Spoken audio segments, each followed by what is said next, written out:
Assalamu alaikum everyone, welcome to my channel, and today we are going to study about the dental anatomy, that how many teeth we have in our oral cavity, what are their names and what are the structures.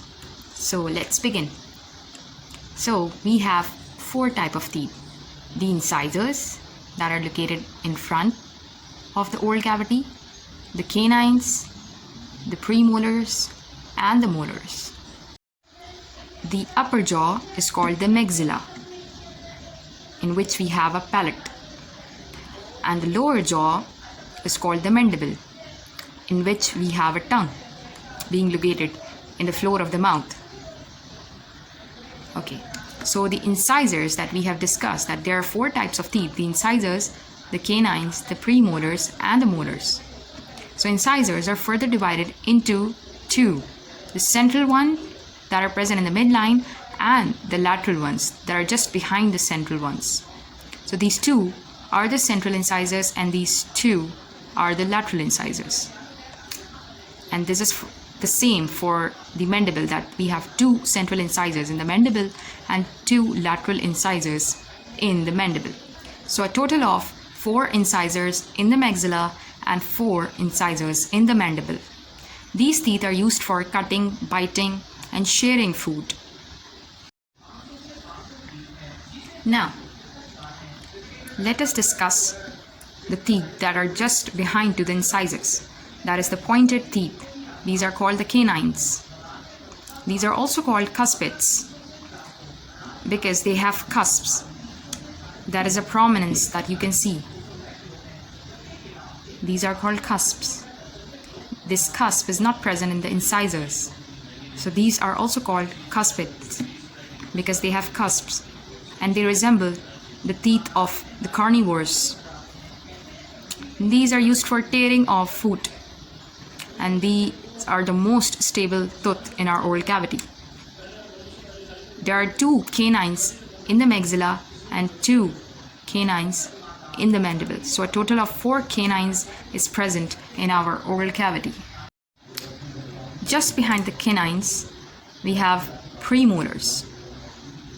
The first premolar is nearer or just behind the canine, and the second premolar is just behind the first premolar. And these are present on the right side and on the left side. Again, this one is the first premolar and this one is the second premolar. This one is the left side and this one is the right side. Remember that your right hand side is always the patient's left hand side and your left hand side is always the patient's right hand side.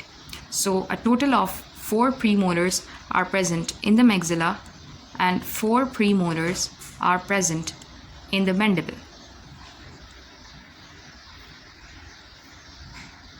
You can see first premolar, second premolar of the right side and first premolar and second premolar of the left side.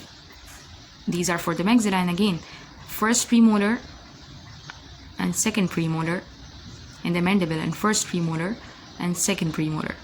So a total of 8 premolars we have in our oral cavity. Okay, so now it's time to discuss the molars. So mostly people have 3 molars on each side of the maxilla, like 6 molars in total in the maxilla and 6 in the mandible. But in this Typodont, we have only first and second molar, and there is an absence of the wisdom tooth. That is the third molar. The third molar are also called the wisdom teeth. So there are only 2 molars, the first and second, and here also the first and second. So, but normally, mostly people have 3 molars on each side of the maxilla. That is a total of 6 molars in the maxilla and 6 molars in the mandible. So total of 12 molars are present in our oral cavity. These are used for grinding the food. So we have 8 incisors in our oral cavity, 4 canines, 8 premolars and 12 molars in our oral cavity, being divided like 16 in the maxilla and 16 in the mandible. Hope this will help you, and we will discuss it in detail, all the aspects of the tooth, in my next video.